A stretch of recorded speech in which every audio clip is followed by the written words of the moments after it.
Hello friends, వెనకటికి ఎవరికి గుర్రం నాడ దొరికిందని గుర్రం కొన్నారంట. అలాగైతే ఉందండి.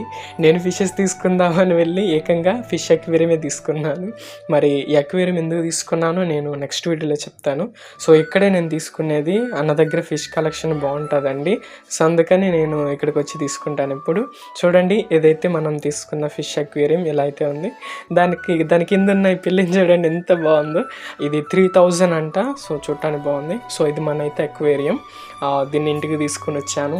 ఇంటికి తీసుకొచ్చిన తర్వాత మా మమ్మీ అయితే చాలా అంటే చాలా కోప్పడిందండి. ఎందుకంటే ఆల్రెడీ మన దగ్గర ఫిష్ అక్వేరియం ఉంది కదా, మళ్ళీ ఎందుకు ఫిష్ అక్వేరియం తీసుకొని వచ్చావు అని అనింది. సో మమ్మీకి ఏదో ఒకటి చెప్పి మమ్మీని అయితే కొంచెం కూల్ చేశాను. తర్వాత ఫిష్ అక్వేరియం తీసుకొచ్చి ఇలాగా ఫస్ట్ బాగా క్లీన్ చేసుకున్నాను. తర్వాత వాళ్ళు ఇచ్చిన మోటార్ అనేది అలా దానికి ఫిక్స్ చేసుకున్నానండి. తర్వాత దాని లోపల శాండ్ అయితే వేసాను. నేను పింక్ కలర్ శాండ్ తీసుకున్నాను, ఎందుకంటే పింక్ కలరు చూడటానికి బాగుండిద్ది, లుక్ వైజ్గా బాగుండిద్ది అని నేను పింక్ అయితే తీసుకున్నాను. సో నాకు అక్వేరియంతో పాటు అది కూడా అన్న తీసుకో బాగుండిద్ది అని చెప్పాడు, అందుకే నేను తీసుకున్నాను.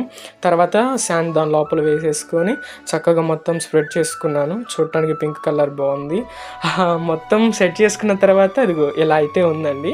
బట్ ఎందుకో నాకైతే నచ్చలేదు, ఎందుకో కొంచెం చూడటానికి అంత అందంగా అయితే అనిపించలేదు. మరి మీకు ఎలాగుందో నచ్చితే చెప్పండి.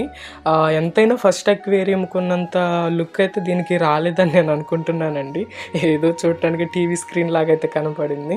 సో ఎనివే తీసుకొచ్చినాక ఇలాగైతే రెడీ చేశాను. సో ఇదేంటి మన ఫస్ట్ అక్వేరియం అయితే. చూడండి, ఫస్ట్ అక్వేరియం అయితే ఇలా అయితే ఉంది. ఈ వీడియో కనుక మీకు నచ్చినట్లయితే లైక్ చేయండి, షేర్ చేయండి, సబ్స్క్రైబ్ చేసుకోండి. Thank you for watching.